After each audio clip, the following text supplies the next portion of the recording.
may imagine the birthplace as a mere village or perhaps a small castle built atop a wooden bridge, maybe as a small trading post across a ravine, something small and quaint.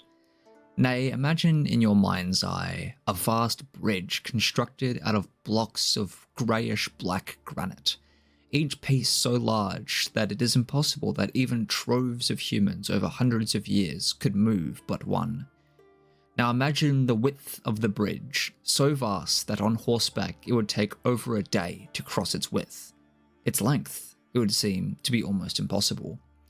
The people of this quarry were of this place. None remember, of course, as many generations have passed since their ancestors left. But imagine also that the people toiling about their lives in this small quarry amidst a lush field live closer to the construction of their home than their ancestors did to the exile.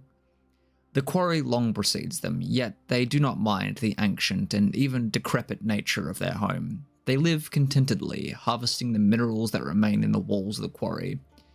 They needn't stray far from the foot of the mine, as their needs are not vast, and small expeditions past the wall erected in the mine generations prior, and the faint groaning and hissing of creatures horrifying and despicable have all ended in untimely deaths.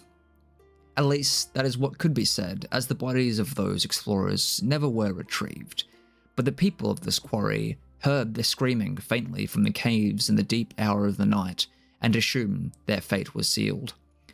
The walls erected around this town are adequate protection. They stand tall enough that none of the things outside can scale them, and watchtowers on either end provide a place where the men may keep watch in case of any imminent threat. An outpost of savages on the horizon is a nervous sight for these people. However, in all the years of recorded memory, there have been but one confrontation, and a peace was wrought after many deaths on both sides. The savages agreed to remain in their tower and act in a symbiotic truce of sorts, providing small defense from the endless savanna bordering them in exchange for small tributes of precious minerals that these people harvest. They don't spend much time in the mines, however. They have no need for the resources. Instead, they nurture and grow cattle, a sustainable source of food, and also leather, the primary trade of the settlement. They spend their working days making leather armor and saddles both for themselves and for the trade caravans that come once a year, bringing much coin and stock to barter. Their leatherworking is unmatched in this area of the world, at least to their knowledge. The quarry residents are held in high regard for their excellent saddles, topped by no one east of the capital.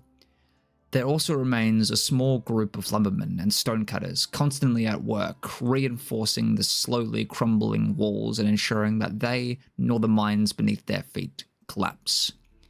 In the quiet hours at the end of the working day, most of the villagers return to a sort of communal resting area, where they discuss among their small groups the stories of the day. There are two popular sources of discussion. One, the workings of the most intelligent man in the village, who's developed, using the minerals of the earth, the various automated contraptions that he is hoping will bring ease to the people of this place.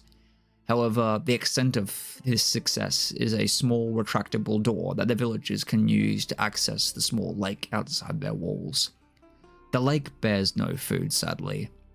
The water is still and stagnant, almost like the people of this place, and is only used to feed the cattle fed by a small aquifer.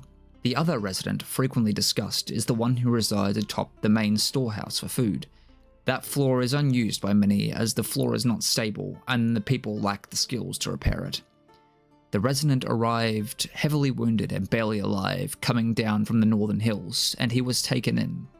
He does not speak the language of the others here.